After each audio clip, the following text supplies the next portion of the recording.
구독자 여러분 안녕하십니까, 이대발입니다. 오늘은 여기 있는 난초들은 과거에 다 소개가 됐던 난초들인데, 소개가 됐을 당시에서부터 지금 오늘까지 어떤 변화가 있었는지를 저희들이 만들어 보도록 하겠습니다. 이 천종이 이렇게 발근이 되지 않고 조금 이상이 생겨서 왔습니다. 자, 여기에서 이렇게 나왔던 천종입니다. 근데 이상이 좀 있죠. 지금 이 천종을 오늘 최대한 살려내는 방법을 제가 시연해 볼 건데요. 100% 살지는 못합니다. 이렇게 해서 발근을 조장 촉진, 조장과 촉진은 업등이 나온다는 의미는 아니겠죠. 예, 2개 나오게 3개 나오게 한다는 것이죠. 잠따기 계란을 넣을 수 있습니까? 암따기 계란을 잘 못 넣을 때 가능하다는 것이죠. 자, 이렇게 해서 제가 감아보겠습니다.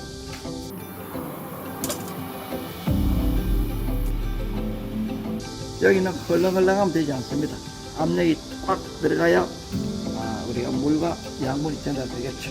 그리고 여기에는 제가 마카마 K를 몇 개 넣어보겠습니다.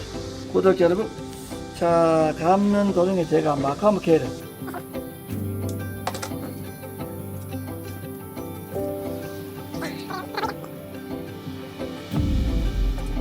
자, 구독자 여러분, 지금 제가 보여드리고 있는 이 시연은 저희들이 국화 경담 삼목이라고 부르는 방법에서 제가 착안해서 제가 경담 재생술이라고 하는 워딩을 해서 저희들이 20년 전부터 사용하고 있는 방법입니다. 물론 100% 되지 않습니다. 그렇지만 어지간히 이런 방법을 사용하지 않고 하는 경우에 비해서 월등히 소생률이 높다는 말씀을 드립니다. 뿌리가 없던 난초를 방석을 앉혀서 저희들이 시도를 했었죠. 자, 그 결과 시간 좀 지났습니다만, 자, 여러분 볼까요?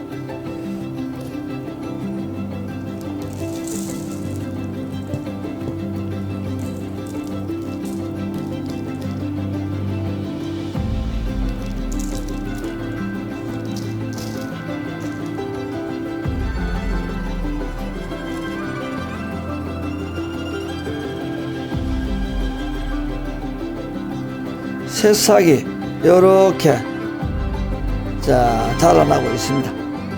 그리포기는 지금 현재도 야간의 온도를 높여주고 있습니다. 18도에서 20도입니다. 세포 분열이 계속적으로 안정적으로 일어나야지만 이 새싹이 자라날 수 있기 때문에 세포 분열 새벽에 일어납니다. 그래서 세포 분열이 잘 될 수 있게끔 따뜻하게 해주고 있다는 점을 알려드립니다. 새싹이 커지려면 미네랄 비료분이 또 많이 가야 되겠죠. 일단 고무줄로 제가 좀 감도록 하겠습니다.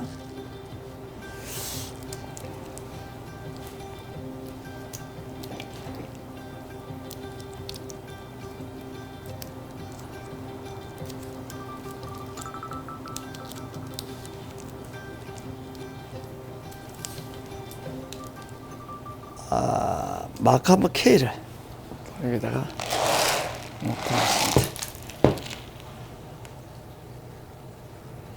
아니, 영양 이렇게까지 해야 되나요? 라고 물으실 수 있겠죠. 네, 당연히 이렇게 해야 되죠.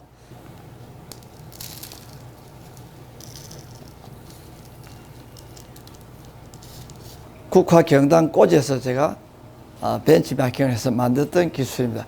20년 전에 개발해서 지금 상용화하고 있는 방법인데요. 난초의 새싹은 세포로 이루어져 있습니다. 세포. 이 세포의 숫자가 늘어나서 잎이 된다는 것이죠. 이 세포는 무엇으로 됩니까? 바로 단백질에 의해서 일어나죠. 이 단백질은 또 무엇이 또 원료가 될까요? 바로 아미노산이 됩니다. 아미노산. 아미노산은 또 무엇이 재료가 될까요? 바로 질소 플러스 탄소 2개, 수소 4개, 그리고 산소 2개. 요게 만나서 아미노산이 된다는 것이죠. 이 아미노산이 단백질이 되고, 이 과정 속에 반드시 질소라는 녀석이 들어가야지만, 그리고 포도당을 태워서, 포도당이죠. 요렇게 만나가지고 2개가 바로 아미노산이 된다는 것이죠. 이 경단꼬지 또 방석마리 등으로 제가 이름을 붙여서 사용을 하고 있었는데, 벌브의 아래쪽 피부에 전부 기공이 다 있죠. 그 기공으로 물이 흡수될 수 있게끔, 뿌리가 없으니까 물이 잘 들어가는 면적이 좀 좁아지겠죠. 그리고 성능이 좀 떨어집니다. 뿌리보다는. 뿌리는 개섬 조직이라는 조직이 되어 있기 때문에 물이 잘 들어가지는데, 벌브는 물을 잘 당길 수 있는 구조가 아니기 때문에 물이 들어가기 쉽지 않습니다. 그래서 수태를 감아서 물 주머니를 이렇게 만들어준다는 것이죠. 상시 벌브에 있던 기공을 통해서 물이 들어가게 된다는 것이죠. 자, 물이 들어가지게 되면 물 12개가 바로 포도당이 되지 않겠습니까? 그래서 물이 재료가 될 수 있기 때문에 물이 충분히 들어가야 되고, 그 물만 들어가서는 이 질소가 유입이 안 되니까 마카프 K를 동시에 넣어줘서 물 줄 때 물에 녹았어. 이 수태 경단 주변에는 항상 마카프 K가 녹았어 우려져 나와 있는 상태의 물주머니가 되어서 물과 함께 양액이, 비료분이 들어있는 물이 몸속으로 실시간으로 들어가진다는 것입니다. 그리고 이 파리는 햇볕을 많이 줘서 광합성이 잘 되도록, 물이 들어갔으니 이파리가 광합성을 해야 되겠죠. 그렇게 해서 당대사를 유발시키고, 그렇게 해서 만들어지는 그 당을 가지고 우리가 아미노산의 원료가 되는 이 구조로 우리가 활용을 한다는 것입니다.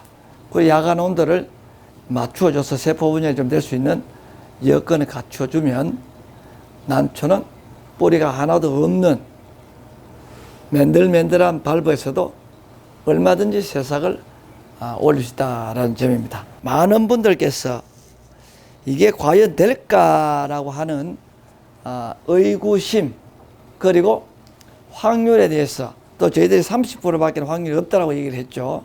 에 대해서 궁금해서 그것으로 이렇게 사료가 됩니다.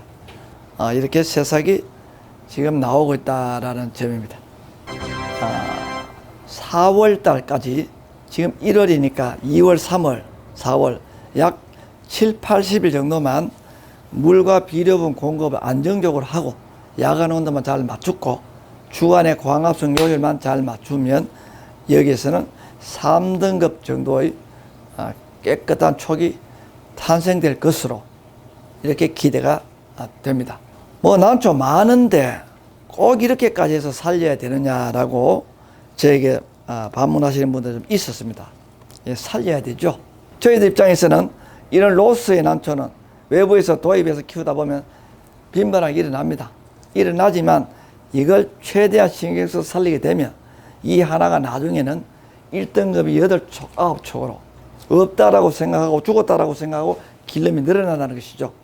그렇게 됐을 때 그 1등급 8촉이 촉을 치게 되면 우리 보름달이라는 녀석이 1억 하다가 20년 만에 800만 원, 900만 원, 1000만 원 떨어졌습니다. 그렇지만 그 떨어졌는 것이 8촉, 9촉이었다면 새끼를 생산하기 때문에 연봉 5천만 원을 결과적으로 이 난초가 만들어줄 수 있기 때문에 살려야 된다는 것이죠.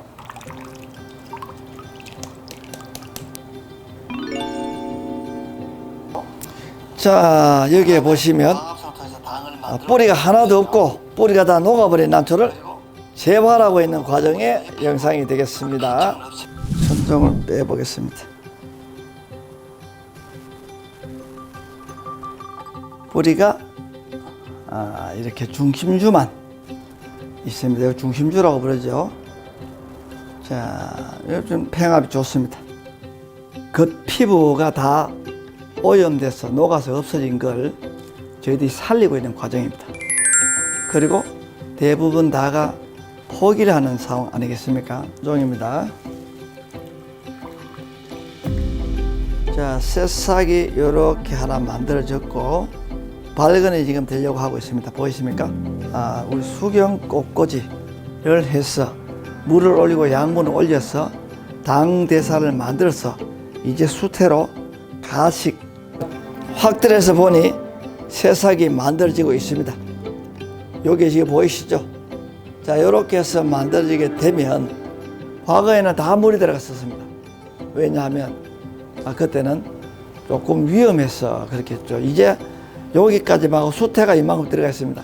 수태를 타고 물이 올라가서 전달이 되도록 이렇게 해서 지금 자 여기에도 야간의 온도는 세포 분열이 될 수 있는 18도에서 20도 정도 적용하고 있고요. 물이 올라가고 또 물에는 비료분이 항상 주변에 갈 수 있게끔 마감 케이를 이렇게 저희들이 올려주고 있습니다. 이제 여기는 새싹이 조금씩 커지겠죠. 2월, 3월로 가게 되면 그때 커지면 그때는 조금 더 고운 난석을 상층부에다 포지션 시켜서 발근이 이렇게 될 수 있게끔 저희들도 해줄 계획입니다. 이 경단꽂이와 똑같은 방법과 원리가 되겠습니다. 4월쯤 되면 아마도 작게 등 위에 폼으로 한 촉이 만들어질 것 같습니다. 아주 상태가 안 좋습니다. 새싹이 없었던 곳에서 경단꽂이를 통해서 새싹이 이제 만들어지고 있습니다. 작은 기치를 발휘해서 난초를 살려내는 방법이었습니다. 그리고 원리는 간단합니다. 물이 들어갈 수 있게끔, 광합성이 될 수 있게끔, 세포 분열이 일어날 수 있게끔, 그리고 추가적인 감염이나 이런 것들이 일어나지 않게끔 해주면 얼마든지 난초는 어떠한 경우에도 살려낼 수 있다는 점을 알려드렸습니다. 저는 이대발이었습니다. 자, 구독자 여러분, 여기에 새싹이 이렇게 만들어졌어요. 새싹이 이렇게 만들어졌죠. 이 새싹은 햇볕이 가게 되면 이 속에 자외선이 들어가게 되면 안에 분열 조직이라고 부르는 엽원기라고 부르는 게 있습니다. 그 엽원기가 스탑될 수 있기 때문에 직사광선이 가지 않게끔 조금 수태를 덮어주든지 고운 화장토를 덮어주든지 해서 안전하게 새싹이 성장하는 데 문제가 없도록 해주시는 걸 함께 병행해서 하면 좋을 것 같습니다.